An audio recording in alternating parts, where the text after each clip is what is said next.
প্রিয় চাকরি প্রত্যাশী ভাই বোনেরা, আসসালামু আলাইকুম। কেমন আছেন সবাই? আশা করি সকলেই ভালো আছেন।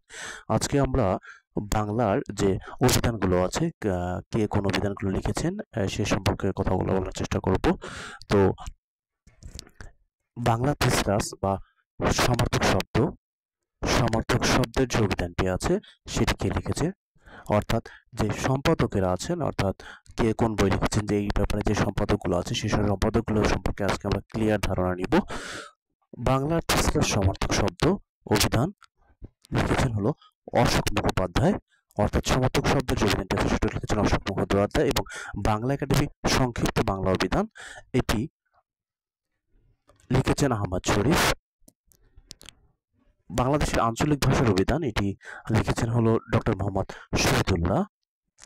তাহলে এই তিনটি যে অভিধান আছে সেই সম্পর্কে আমরা বিস্তারিত তথ্য পেলাম, যে থিসারাস বা সমার্থক হলো অশোক মুখোপাধ্যায়, বাংলা একাডেমির বাংলা সংক্ষিপ্ত বাংলা অভিধান আহমদ শরীফ, এবং বাংলাদেশের আঞ্চলিক ভাষার অভিধান ডক্টর মোহাম্মদ শহীদুল্লাহ। এই তিনটি সম্পর্কে আমরা ক্লিয়ার ধারণা পেলাম। অভিধান অর্থাৎ এই অভিধান সম্পর্কে যে তথ্যগুলো আছে এই তিনটি থেকে ঘুরে ফিরে প্রশ্নগুলো বিভিন্ন চাকরি পরীক্ষাতে এসে থাকে। আমরা এখন দেখবো হলো যে বাংলা সাহিত্যের গ্রন্থগুলোর নিয়ে যে কনফিউশন আছে, গ্রন্থের লেখকদের নিয়ে যে কনফিউশন আছে সেটা দেখবো। বাংলা সাহিত্যের কথা, বাংলা সাহিত্যের ইতিহাস এবং বাংলা সাহিত্যের পুনরাবৃত্ত, এই তিনটি বইয়েরই লেখকেরই নাম সবচেয়ে বেশি আসে, এবং এই তিনটি জানলেই আশা করি মোটামুটি আপনারা যে কোনো চাকরি পরীক্ষাতে পেয়ে যাবেন। তো বাংলা সাহিত্যের কথা এটি লিখেছেন ডক্টর মোহাম্মদ শহীদুল্লাহ। বাংলা সাহিত্যের ইতিহাস এটি লিখেছেন হলো ডক্টর সুকুমার সেন, এবং বাংলা সাহিত্যের পুনরাবৃত্ত এটি লিখেছেন হলো ডক্টর ওয়াকিল আহমেদ।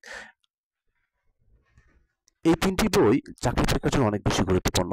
তো উপরে আমরা যে অভিধানের সম্পাদকদের নামগুলো দেখলাম সেগুলো অনেক বেশি ইম্পর্টেন্ট, এবং সেই সাথে বাংলা সাহিত্যের কথা, বাংলা সাহিত্যের ইতিবৃত্ত এবং বাংলা সাহিত্যের পুনরাবৃত্ত, এই তিনটি লেখকও অনেক বেশি গুরুত্বপূর্ণ। তো আমরা যদি এই 6টা বইয়ের এবং অভিধানের নামগুলোর এবং সেই সাথে এই লেখকদের নামগুলো মনে রাখি, তাহলে আমাদের বিভিন্ন প্রতিযোগিতামূলক পরীক্ষা এবং চাকরি পরীক্ষাতে আমরা ভালো কিছু করতে পারবো। ধন্যবাদ সকলকে, ভালো থাকুন, সুস্থ থাকুন।